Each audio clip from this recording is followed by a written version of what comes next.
Good morning and welcome to SquiniCentral. I wanted to show you today a little bit of what the plan for next season or this upcoming season is going to be.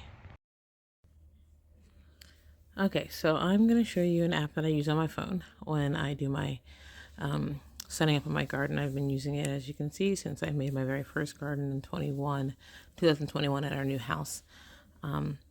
And they all say saved. I actually purchased this app. I think it was like $5, which is nothing. And I use it continually. If you purchase it, you can make as many gardens as you like. That was my 2021 garden. I only had one at the time. This was the plan. This wasn't actually how it ended up because we actually did something totally different, which is this is how the garden ended up. The green sets up where the fence line is, has a deer fence around it. So this is what garden 1 looks like the first year that we were here. We have 8 beds, I believe. All these, you can see the beds all in here. I don't know if there's a way for me to, I think there is, look. So these are all beds. This is a bed. So these are all the beds. The walls show the beds, and you can create that. We had water. We tried to do water reservoirs with the rainwater. It didn't work that well. Things broke down too much, so they didn't really work. But it's okay. I had a really long hose, and that's how I watered everything. The black line shows you the watering lines, so I still use watering lines, drip hoses, in other words, that went through these gardens. I've updated them through the years. And, oh, can I erase that? Let's see. Oh, they just disappeared. That's cool. I'm using my screen share for the first time. Down the side, it shows you all the gardens you have. So on the bottom, I have my 2023 gardens listed. This is my school garden, the farm daddy, and then I have a bathtub as a garden. We'll look at those in a second. They have a section about all the plants. They have almost every vegetable you can think of. Of course, I don't have all of them. They have flowers. They have fruit for fruit trees and everything like that. They have all the greens and herbs, legumes, and they have different variations of them as well. So you have your nightshades and then other vegetables and roots. So everything you need for the most part is there, but you can always add to it if you like to. So if I click on the beets, it'll show me a lovely picture of beets. They have been updating this app, so it's getting even better. I didn't think it was that many pictures before. Tell you about the fruit or vegetable, and then it gives you information regarding spacing, depth, how much sun, partial, full, how many times a week it should be watered, and then it says how much, so 1 inch per week. Season, it's a cool season crop. It can do semi-tolerant to frost. Germination is 5 to 8 days. Sprout to harvest is 50 to 70 days. And then on the bottom, it tells you along when you should start planting it. And then you can, if you're going to do inside, transplant, or sow outside. With root vegetables, you really want to sow them outside. So I can start planting these in March, even though it'll still be cold and it's before the frost date. There's different varieties. So right now, mine is clicked on the Detroit dark variety. But you can save all the varieties you have by just giving the heart here. And then you can click on which one with the buttons next to it that you're going to use for wherever you're creating your garden at the time. It also tells you companion planting, what you can plant with it that it gets along with, and then combative plants that don't work well together for whatever reason. And there's also pests and diseases and beneficial critters that are helpful with those plants, growing from seed, how to do it, considerations, pH, harvesting, storage, all that really good stuff. So you get a lot of information about your vegetables in there. So there's also a calendar. Really cool. This calendar, again, shows you start inside, transplant, or sow. So for chives, if I want to start them outside, good time to start start inside will be the very beginning of February. And these are, I think this also is set so it only has the things I've favorited or I've hearted that I'm going to have in my garden. You can do it where it shows everything, or you can do it where it only shows things that you've put a heart on that you're going to actually plant. So, and then it has your transplant dates, or I can start sowing outside on April. And again, it gives that for all the things that mine is marked for things I have hearted. So So bok choy, broccoli, these are all the things that I'm going to be planting. And I actually will start sowing inside. I actually have leeks sowed outside already, but my onions very soon. And what else? So there's a few flowers I have. And then until you transplant your trees and your bushes, it's all there for you. It's really kind of cool. All right, and then there's a guide. This is just, they have little blogs that they put in so you can read the articles about different vegetables growings and how things are going. And then down below, in the settings, you have your account. So this is what this one's set up as. And I've unlocked all the features because I paid for it. And then you can put your location. So I am in New Jersey, zone 7A, 7B, something like that. My first frost date for this year is going to be April 14th. And my last frost date would be April 14th. The first frost will be October 26th. And then I'm in metric units. Or I'm not in metric units. I don't know. I can't remember right now. But they have all the follow stuff. And then down here they have features and requests and things that they have planned for notifications are planned to remind you to like plant something or transplant, reminding you to harvest, multiple garden bed layouts together. So I have like 3 garden bed layouts and they're all separate. They're saying we'll be able to put them together. This app is also on the computer. So you can do the same thing on the computer. I'm using my phone right now, but you can do the same exact thing on the computer with this app. So it's pretty cool. No, I'm not affiliated with them, but I sure do use them. Sorry, I didn't mean to close it out. Went back too far. So what am I doing in 23? So for garden 1, same layout you saw earlier. This is what I'm trying. I don't actually have it finished. As you see, I don't have anything over here because I don't know what to put over there yet. Right now, I used to have peppers. I don't think I want to put peppers back there again. It's just these are my raised beds. They're all like 4 feet tall. So I'm going to try to keep smaller crops in there. I have asparagus planted all along the side, the right side. I've already planted, no, I haven't. But here I'm going to plant leeks. So they'll be doing that in a couple weeks. And let me see if I can tap on. I'm going to make it a little bigger. If I tap here, you can see that this is chard. And I'm guessing it's my rainbow chard. It's a little different when I hold it the other direction. I don't usually hold it horizontal. I usually hold it up and down, but I want to be able to show you this. So it has my chard in there. I can go back, and this will be my Brussels sprouts. So that's what I plan on planting there this year. Even though I know Brussels sprouts get big, I forget why I was putting them over there. I can cover them better. I can row cover them better. I don't know. I may end up moving that now that I'm thinking about it. But anyway, this is how I do all my planting. Right now I have bok choy in here. And I'm going to keep bok choy in there. So I'll be just kind of re-cleaning and adding fertilizer. I had sweet potatoes in here last year. I thought it was a good idea, so I'll probably put more back in this area. I do have strawberries already growing around the edge of this bed right here. And this whole little bed in the middle is all strawberries. So right now, this is my kale. So I have kale in there. It doesn't look that pretty. I have actually planted these onions, and if you see that little note marker right there, it says where I planted them. On October 28th, I sowed outdoors 3 onions in that one section, 3 onion seeds in that section. They did not sprout because weather went crazy and we had like freezes, no more than 2 weeks later. And I mean freezes, not just a little cold. It was like negative here for like a week. It was crazy. So they actually haven't sprouted at all. But I was able to put a note in as to when I planted them because I had planted them. So if I want to add another note, I could add another note here, and that's pretty cool. That's sort of a newer feature that they added. There's a note here. I planted kale on the 28th, same day. They have started, some of them have started to sprout, some haven't. But that's how it works. All right. That means someone's at my coop. My husband's out there with the dog. Garden 2. We expanded Garden 2. And so this is part all the way up top. This is the new stuff along the top here. Beds are not even there yet, but this is where the beds are planning to be. And I put potato beds on the right. Then I have some tomatillos, some peppers, squash. This is going to be my summer squash. And watermelon.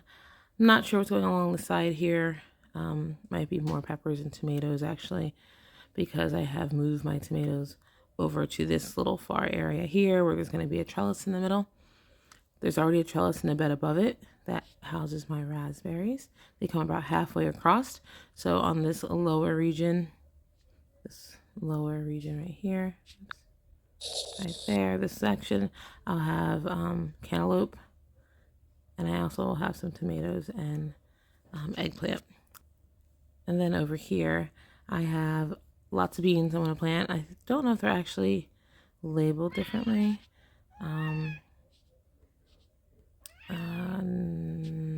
Looks like that's supposed to be kidney bean. And let's see, this one's going to be Kentucky pole bean. I'm putting a trellis in here too. Let's see, are they all Kentucky pole?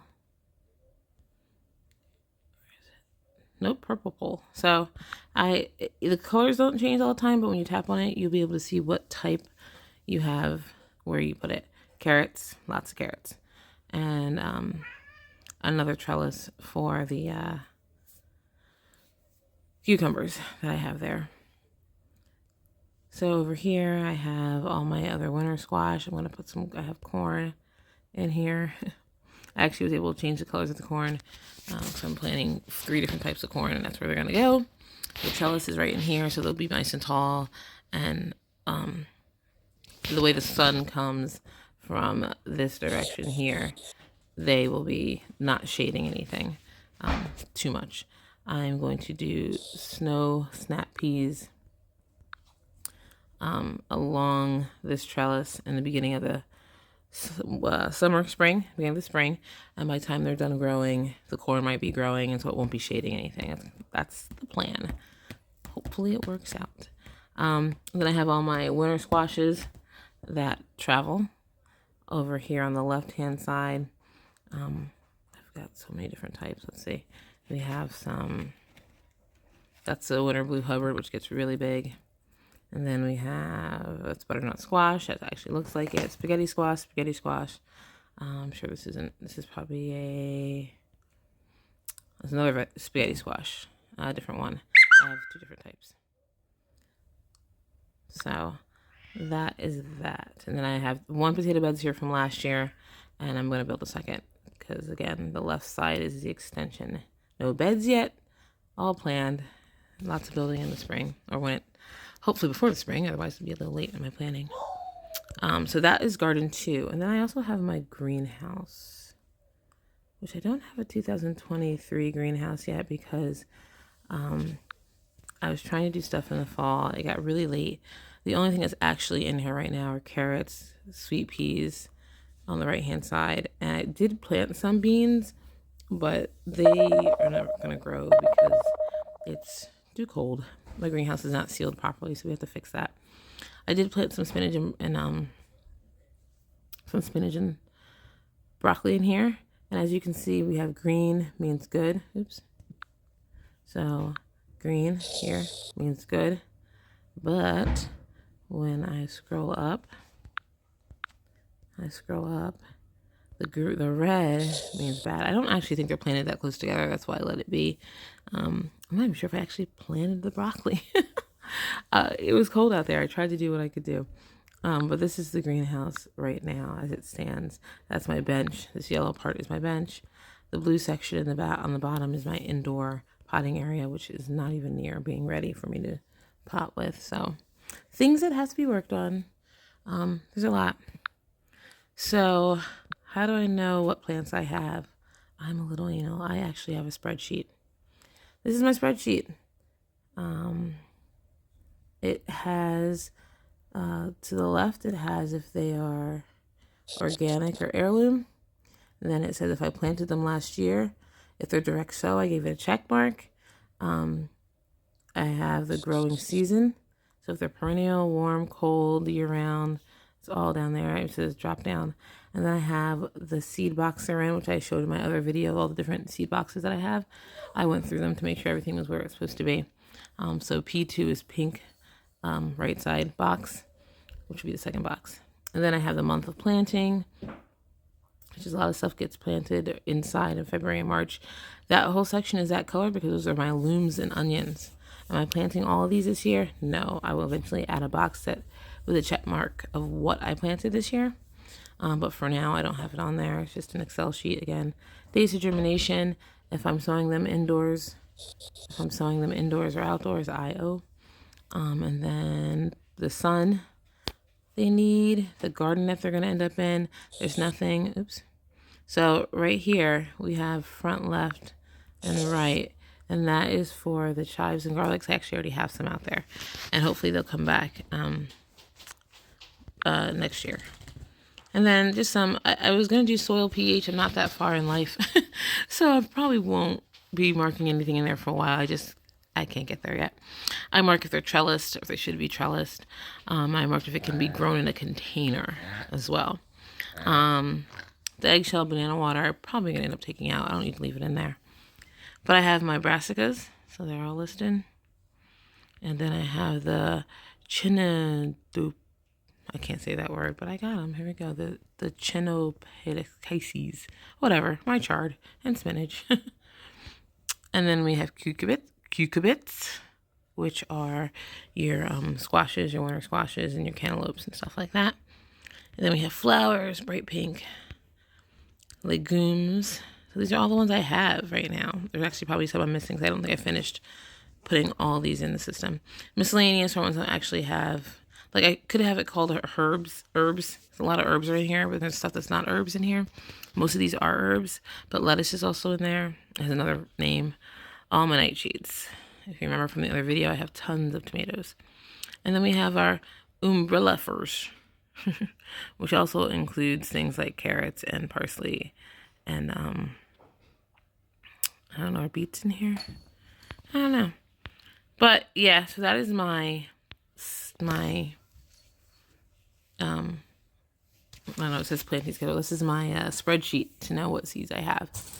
And then I kind of just use it to mark what I've done already. So if you like doing stuff like that, nothing wrong with it. Okay, so I hope you got something from that. That is the Planner app, which is a really good app. I do use all the time. I started making my gardens back in like October, November, trying to set them up. So it is something that you can do on the go. When you're sitting someplace, you're like, let me add to my garden. Who does that in the short term? But you can always work on it, and it's good that it's online. And then the fact that it's on your computer as well, if you don't want to use your small phone or you want to really be able to it works the same on the phone as it does on the computer, so that's really a plus. But if you don't buy the app, it's like you can only make one garden at a time, or 2 gardens I think total. But if you buy the app, then you can make as many gardens as you want, and then I guess there's just some other benefits to it. I'm not exactly sure. I have to look and see again. But it is a great app. It's very easy. As you saw, I had other apps in there that I used to help with disease, pest management. What else was on that? Other apps. There's another app in there that I use, but not as frequently. I can't build a garden in it. But that app literally gives you almost everything you need in terms of starting your garden and knowing what's going to be where. So hopefully this helps you a little bit when you're planning your garden, because we're not too far off from getting things planted and being able to go outside. It's so exciting. And that's it. So any questions, please comment. If you haven't subscribed to our page, please do.